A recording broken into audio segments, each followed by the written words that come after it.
എനിക്ക് ഇവിടെ നിലനിൽക്കാൻ ഈ സിനിമ എനിക്ക് ആവശ്യമാണ്. ഇത്രയും കാലം ഞാൻ ഒരുപാട് ചിരിപ്പിച്ചു. കഴിഞ്ഞ കുറച്ച് കാലമായിട്ട് ഞാൻ ദിവസം കരഞ്ഞുകൊണ്ടിരിക്കുന്ന ഒരാളാണ്. ഇന്ന് ഇത്രയധികം മാധ്യമ സുഹൃത്തുക്കളെല്ലാം ഇവിടെ വന്നിട്ടുണ്ട്. വലിയ സന്തോഷം. കാരണം എൻ്റെ ഇപ്പോഴത്തെ അവസ്ഥയൊക്കെ നിങ്ങൾക്ക് എല്ലാവർക്കും അറിയാം. കഴിഞ്ഞ 28-29 വർഷമായിട്ട് ഇൻഡസ്ട്രിയിൽ കൊച്ചു കൊച്ചു വേഷങ്ങൾ ചെയ്ത് ഇവിടെ വരെ എത്തിയ ഒരാളാണ്.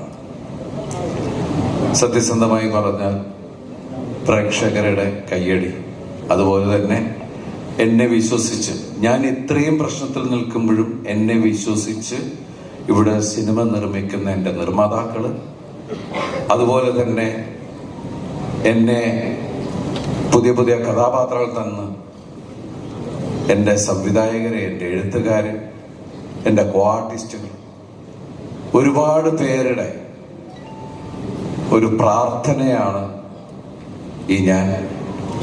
അതുപോലെ തന്നെ ഈ സിനിമ എനിക്ക് എത്രത്തോളം ആവശ്യമാണെന്ന് നിങ്ങൾക്ക് എല്ലാവർക്കും അറിയാം.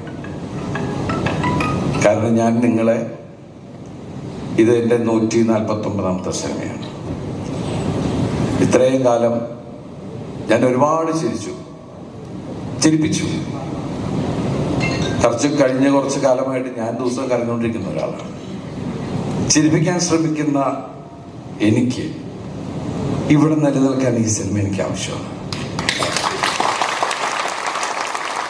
കാരണം എല്ലാവരും പറയുന്നത് ദിലീപ് എന്റർടൈൻമെന്റ് ആണ്. ഞാൻ പല ശ്രമങ്ങളാണ് ആസ് എൻ ആക്ടർ, പല വേഷത്തിലും നമ്മൾ ശ്രമിക്കും.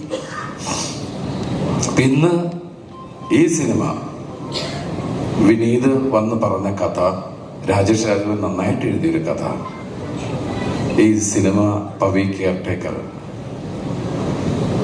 തിയേറ്ററിലെത്തുമ്പോൾ എൻ്റെ പ്രിയപ്പെട്ട പ്രേക്ഷകരെ വിശ്വസിച്ചുകൊണ്ട് മാത്രമാണ് വരുന്നത്. കാരണം ദിലീപിന്റെ സിനിമയിൽ നിന്ന് ഏറ്റവും വലിയ കമ്പനികളുടെ CEO ആണെങ്കിലും, താഴെ നിൽക്കുന്ന ആളുകളാണെങ്കിലും,